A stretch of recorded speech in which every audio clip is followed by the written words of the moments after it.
channel. In this video, we'll be continuing from where we left off in the previous video. And in the previous video, we discussed the question paper of December 2021 and we discussed till question number 25. So in this video, we'll start from question number 26. So let's start. Now, as you can see on the screen, the question is, who is the author of The Truth About Me, a Hijra life story? Okay, and this book was written by A. Revati and published in 2010. This book, it's a autobiography. Okay, it's an autobiography of a Hijra who fought ridicule, persecution and violence both within her home and outside to find a life of dignity. That is what this book is about. It's an autobiography, okay, written by A. Revati. Now you might think, yaar, ye kahan se aaya?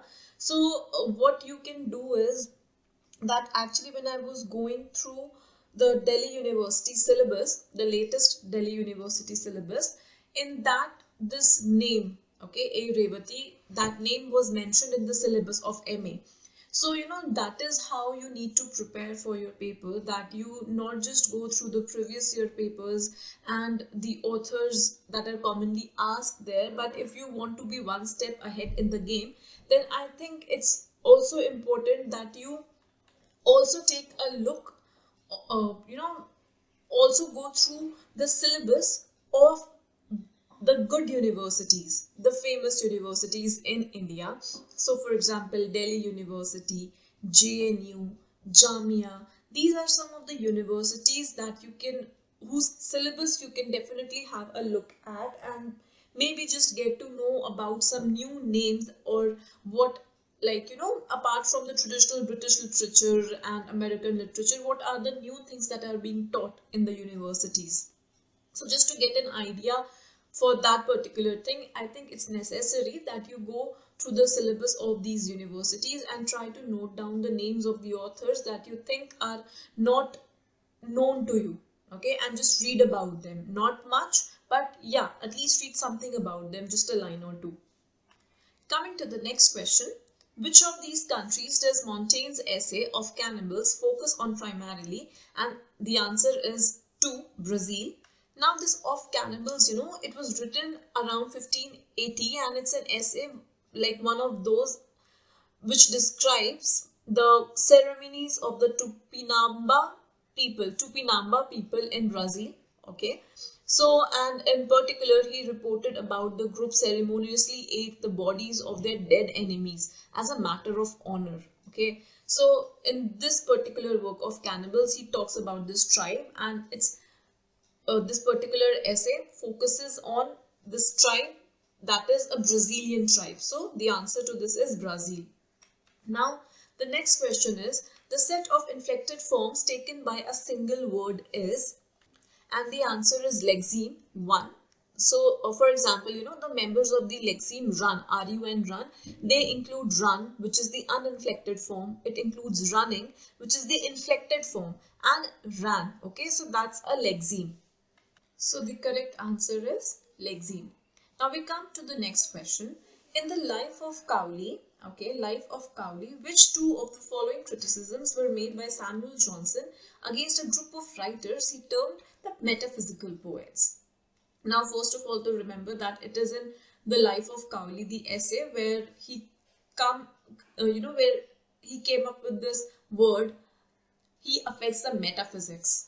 But in this question, he's asking you that what were the criticisms made by Johnson against the metaphysical poets, okay? So, they made an inappropriate combination of wit and imagination. No, he does not say that. Instead of writing poetry, they only wrote verses. They neither copied nature nor life. They never tried to be singular in their thoughts. No, again, this is what he did not say, okay? Now, if you look at the options, since we eliminated A and A came in this, so this is eliminated. D is also eliminated. So that means 3 and 4, they are eliminated, which leaves us with B and C, which only comes in 2. So the answer is 2 here. Okay.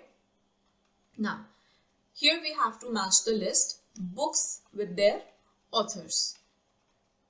Now, English August, it's a novel by Upamanyu Chatterjee. English August by Upmanyu Chatterjee. So this is 4. In Custody, famous novel by Anita Desai. So this B is 2. Okay. Such a Long Journey. Now this is by Rohinton Mistry, and let's say I didn't know about this funny boy, but we are only left with, of course, Sham Selvadurai. So D is Sham Selvadurai. Okay. Now you can easily match them. A4, B2, and even if you knew just one, A4, so then I think you would have been able to match this very easily, because यहाँ पर if you see A and 4, that happens in just this one answer. So this of course is the correct answer. Now we have to arrange the following groups of poets in their chronological sequence, right? Now the Imagist poets, Cavalier poets, movement poets, and the lake poets. Now Cavalier poets, like we know, Imagist happened in the 20th century. Then movement poets also comes in the 20th century, so that will be the towards the last. Lake poets is associated to Romanticism, and these Cavalier poets. They were the supporters of Charles the One, okay, in the 17th century. So they will be the first one. So that is why we start with B, and B happens in only these two options, okay. Now Cavalier ke baad we'll come to the lake poets, okay, because it was during the Romantic era. Now B and D. Now both are correct here, okay. Then Imagist and the movement poets. So Cavalier were the one. Then we have the lake poets. Then we have the Imagist poets, and then we have the movement poets. All right. So the sequence will be B, D, A, C, which means the answer is 1. Coming to the next question, which of these characters figure in Beckett's Waiting for Godot? It's a very simple example. I mean, it's a very simple question, because if you know the play, even the basic, then this is the thing that you must know. Waiting for Godot by Beckett, and these are the two characters, Estragon and Pozo. So A and B, which means, yeah, of course, 1 is the answer.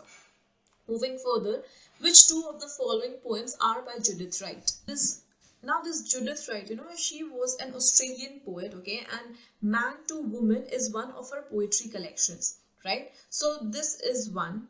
And second, The Old Prison.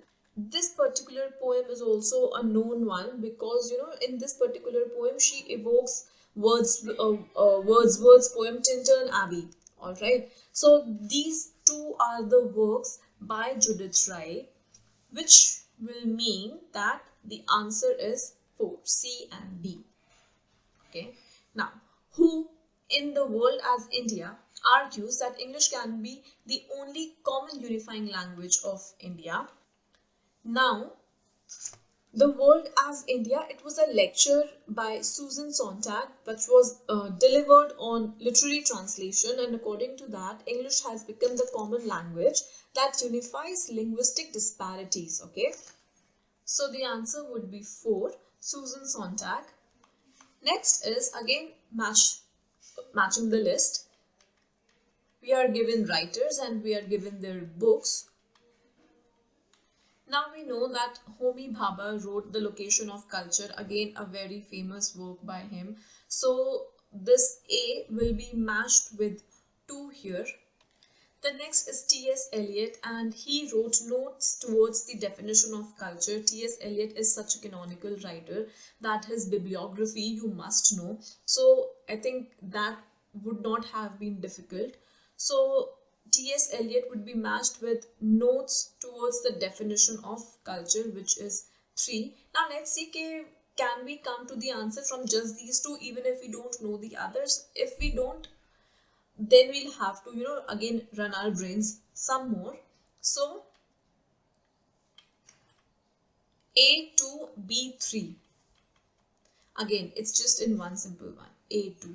So even if we just knew The Location of Culture by Bhabha, even then we could have marked this answer and guessed it, because A is matched with 2 only in one answer, Okay, and Location of Culture by Bhabha, it's a very, very important book, something that you all must know about.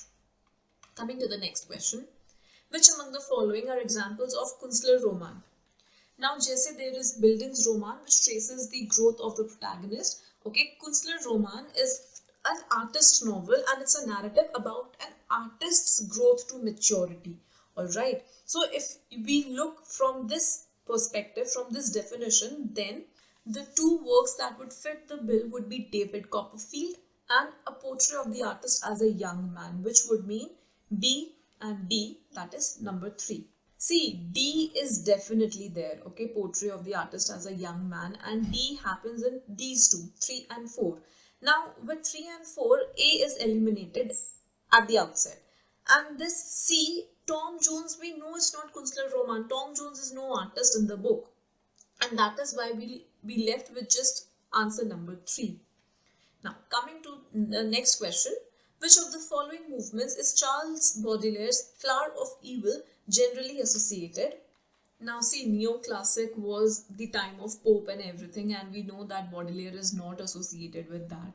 Okay, symbolist and modernist, yes. Postmodernist would be quite late. That did not happen with Baudelaire.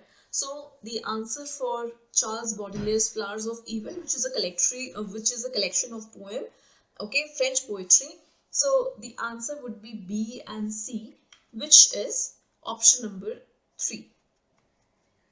Moving further, words with the same pronunciation and different meanings are. Now again, this is from linguistics and this is a simple one. It's homonyms, okay, and this is also something which we have done in school level also. Homonyms, words that have the same pronunciation but different meanings. For example, see, S-E-E and S-E-A. See, they have the same pronunciation but then their meanings are different. So that is an example of a homonym. See, the place where I got this paper from, it's written 3 here, but that would be wrong. And that is why I do not rely much on the guidebooks or the answers that are given online or someplace else. And that is why, sometimes you also need to use your own knowledge or just try to Google it, because homologs is definitely not the answer. Homonyms is the correct answer to this one.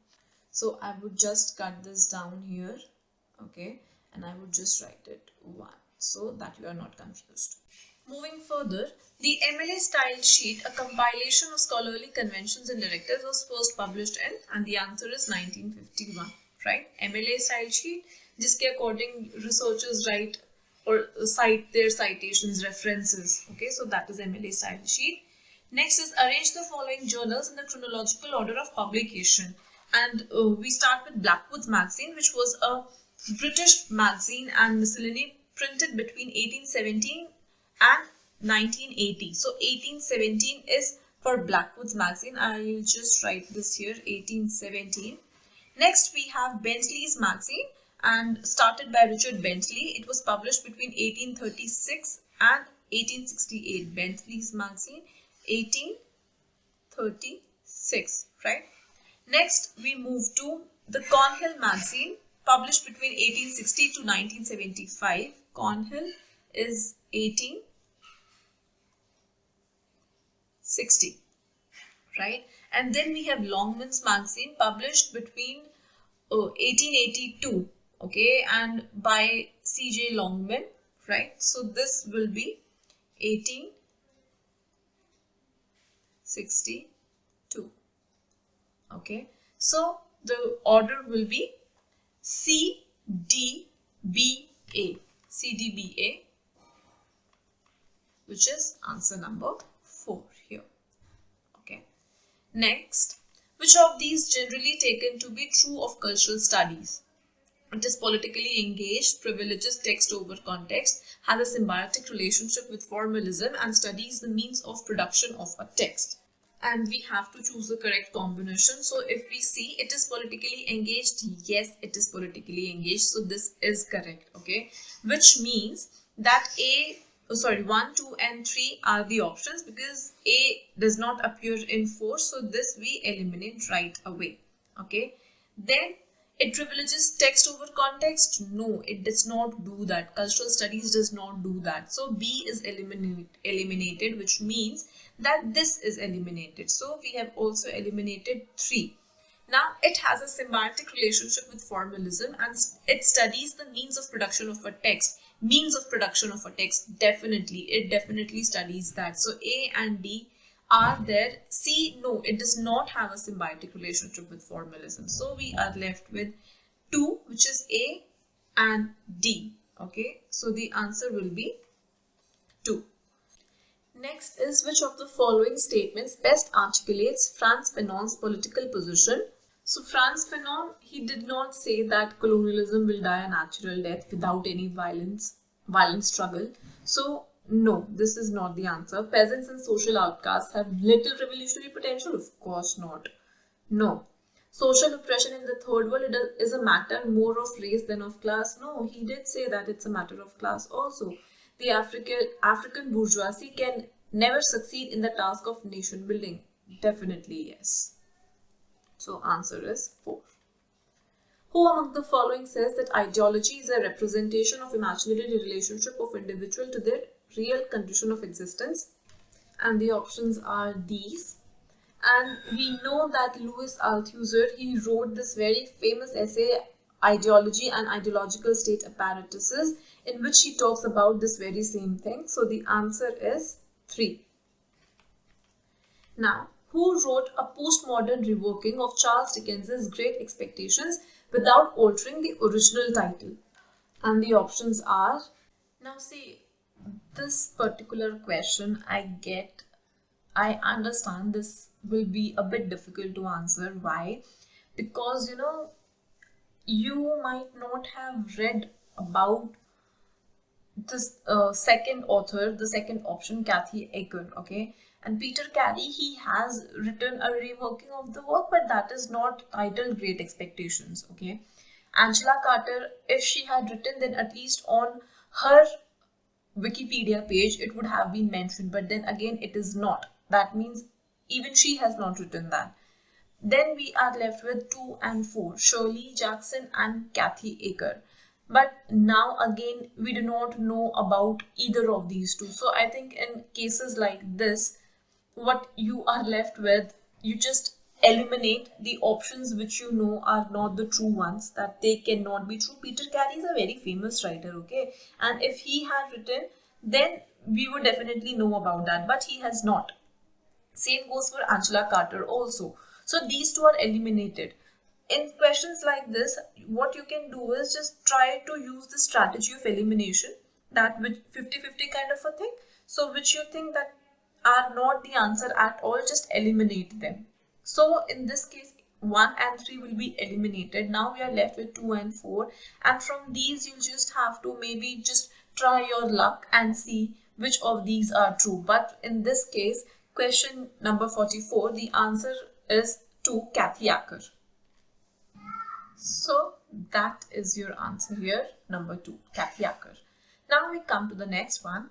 In which book of Paradise Lost does Milton refer to Agra and Lahore of Great Mughal? And the answer is book 11, as you can see. It's here that Milton placed Lahore among the cities which met the eyes of a repentant Adam from the hill of paradise. Okay.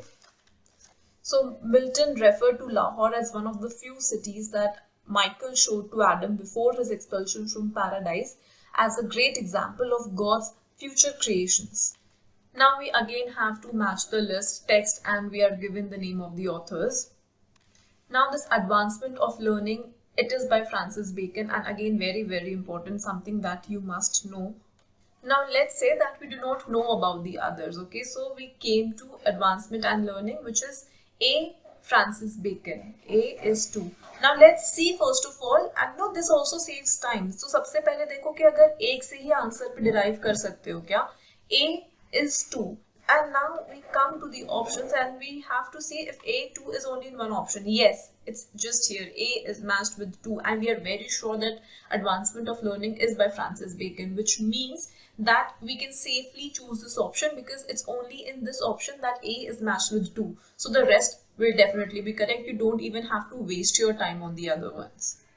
But even then, this means that past and present is by Thomas Carlyle, English traits is by Ralph Waldo Emerson, and illness and metaphor is by Susan Sontag. Coming to the next question. Now again you are given two statements and you have to choose the correct one from the options below. The implied reader shifts attention from the real reading individual to a disembodied dimension of reception, intricately interwoven into the text.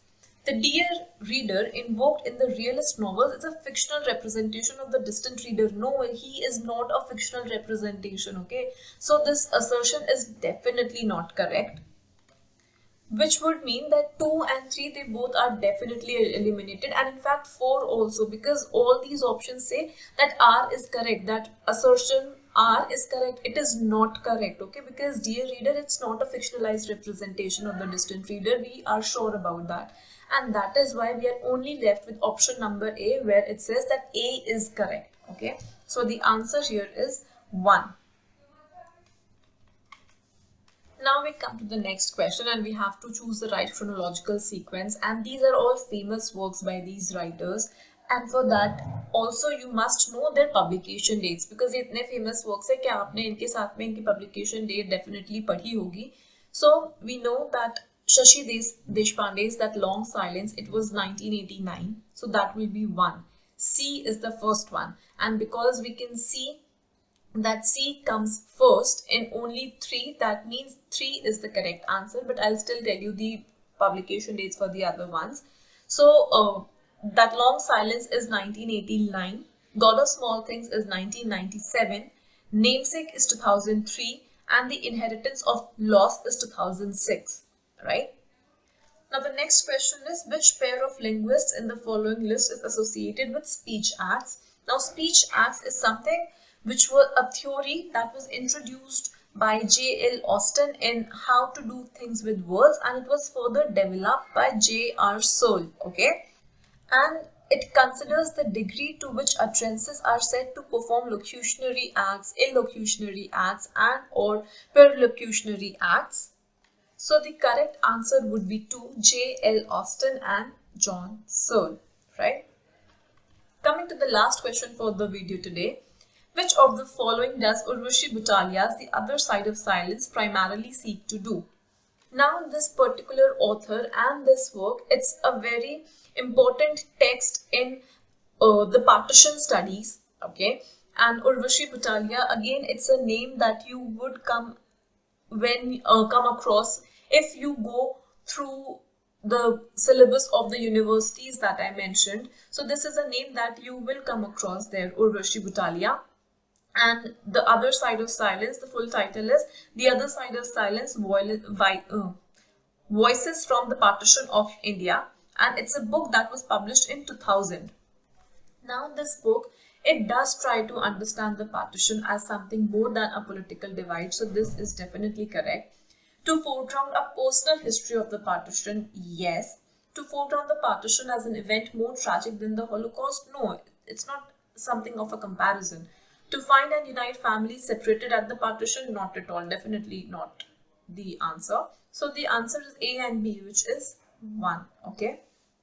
See, again, you could have worked the strategy of elimination here. See, to find and unite the family separated at the partition, no. So, which means D is eliminated, which is ye yahan se gaya and ye gaya. So, 2 and 4 anyhow eliminated. Now we are left with B and C, but here A is not here, okay, and A is definitely one of the important ones. So again, this would be eliminated. So we are left with only option number 1. So that would be it for this particular video. Iske aage ke questions I'll be doing in the next video. Till then, keep watching and please like, comment, share and subscribe. Thank you so much.